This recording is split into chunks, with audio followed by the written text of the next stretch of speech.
At the beginning of the 20th century, in New York City spread a strange disease among many people. They were diagnosed with typhoid fever, but no one could figure out why this had happened. A man named George Soper was called in to investigate the cause of this disease. He discovered that over 50 of the confirmed cases had one thing in common. These people had all employed Mary Mallon as their cook. Although Mary did not show any of the symptoms of typhoid fever, she seemed to have transmitted this disease to others. Thus, Mary was viewed as a carrier and a super spreader, who was likely to infect many people.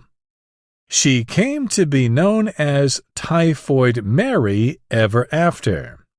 In spite of the public's suspicions, Mary strongly denied the accusation of having spread the disease, and she persisted in doing her work. When she was required to provide samples of her bodily fluids, she refused to cooperate. Nevertheless, the police were cautious about dealing with this case.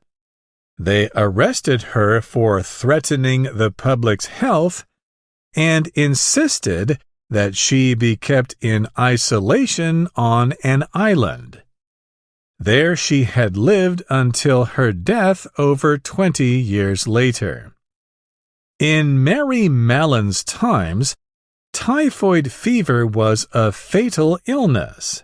However, it is less common nowadays because of improvements in sanitation and people's growing awareness of public health. Take Mary's case, for instance. Her specialty dessert, peach ice cream, which was made from uncooked fruit and water, had actually created a fertile ground for germs. Thus, the experts believed it was this dish that led to the cluster infections of typhoid fever in various family members. For this reason, doctors now suggest that people not eat raw food or drink unboiled water in order to reduce the risk of becoming sick.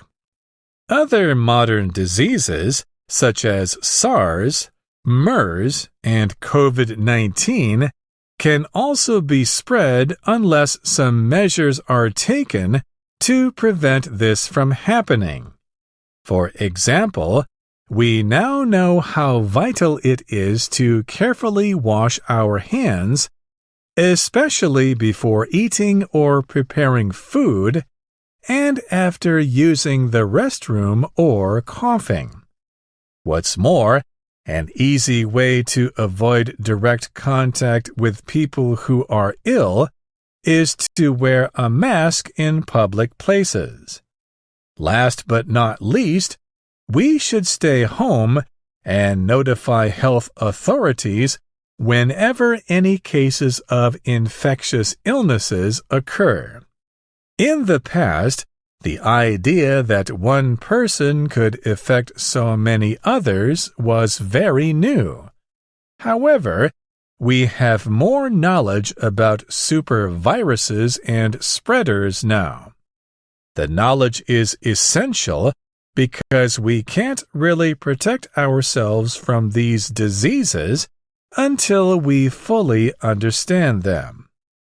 As we learn more about diseases and take action to prevent them from spreading, we may finally be able to put an end to the suffering these diseases cause.